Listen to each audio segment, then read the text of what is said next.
بسم اللہ الرحمن الرحیم۔ میں ہوں محمد اسماعیل سیفی اور آپ دیکھ رہے ہیں اسماعیل انسپائریشن۔ ایک حافظ قرآن عورت کے ہاں ایک بچہ پیدا ہوا اور بچہ پیدا ہوتے ہی اس نے رونا شروع کر دیا۔ ان کے گھر والے بہت پریشان ہو گئے اور انہوں نے کئی ڈاکٹروں اور حکیموں سے علاج بھی کرایا لیکن کوئی افاقہ نہیں ہوا۔ اتفاق سے ان کے ہاں ایک بزرگ اللہ والے تشریف لائے تو انہوں نے اس بچے کی ساری صورتحال اس کو بتائی۔ تو اس اللہ والے نے اس بچے کے سامنے قرآن کریم کی چند صورتیں تلاوت فرمائی۔ جیسے ہی اس بچے نے قرآن کریم کی آواز سنی تو بالکل خاموش ہو گیا اور اس نے رونا بالکل بند کر دیا۔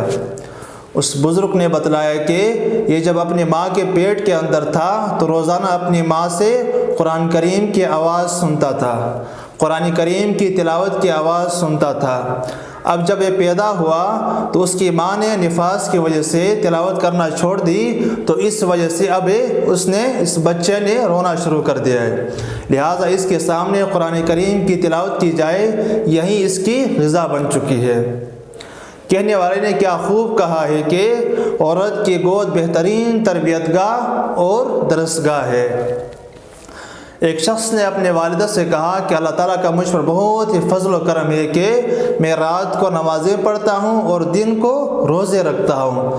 اس نے کہا پتر، آپ کے اس عبادت میں میرا بھی برابر کا حصہ شامل ہے، کیونکہ میں نے آپ کی تربیت میں کوئی کسر نہیں چھوڑی۔ کاش ہماری بہنیں اور مائیں اسی طرح تربیت پر محنت کریں۔ دوستو، اگر آپ کو ہماری یہ ویڈیو اچھی لگے تو لائک کیجئے اور مزید اس طرح اچھی ویڈیوز کے لیے ہمارے چینل کو سبسکرائب کیجئے۔